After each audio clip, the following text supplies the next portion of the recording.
Hey, Misha Turtle here, and I'm talking today about Little Nightmares, and I hope that this isn't a nightmare for you because you are aware of the fact that you will not be able to upgrade from the Nintendo Switch 1 version to the Nintendo Switch 2 version if you already own the Nintendo Switch 1 version. Now, I'm not bitching, I'm not complaining about this as someone that feels like they got screwed. I knew this, I did my research and whatnot. And some people are going to be like, oh, just do your research, buyer beware. No, I actually think it's kind of a shitty move by the developer. Here's why. So I ended up getting Little Nightmares 1 and 2. I like the series. I've been playing through Little Nightmares 1 here on the Nintendo Switch 2. I got it in a bundle, I think for $10 to $15, whatever it was on sale a few weeks ago.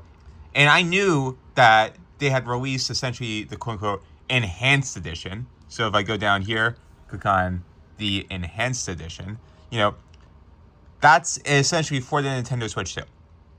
Now, it's on sale right now if you really want to get it, $15. It's not a terrible price. I actually think it's a great game in terms of the Nintendo Switch 1 version that I'm playing using handheld mode boost. However, what's annoying is they don't give you any sort of upgrade path. And they acknowledge this too. They're the only developer or studio that's trying to pull this bullshit oh, there's technical limitations. No, there's not. Nintendo does it. Plenty of other game developers on this platform do it. It's a choice. Now, I have the choice as well whether or not to buy this entirely new game. And for me, it's just not worth it, considering I can run handheld boost mode here, for example.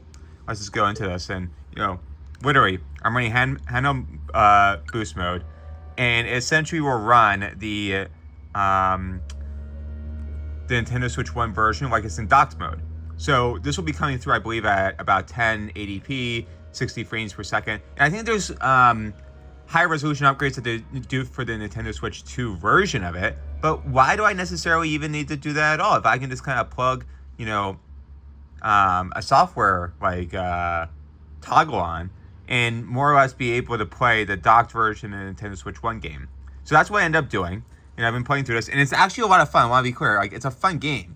But what I wish they would do, and why I'm kind of giving this feedback and talking about it, is let me get an upgrade. Ideally, it's free. But if you want to charge, maybe charge $5. I think there'll be a lot more people who would buy that upgrade path. And I think there's almost no one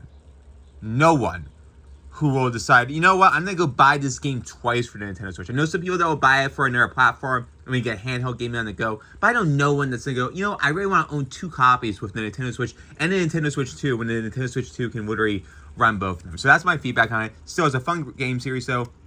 Unfortunately, they're doing this for every single one of their games. So I own the first 2 games, Little Nightmares 1 and 2 on the Nintendo Switch, and Little Nightmares 3 actually on the Nintendo Switch 2. And I'll have more thoughts on them, but very frustrating, but at least you know now. Anyway, later, y'all.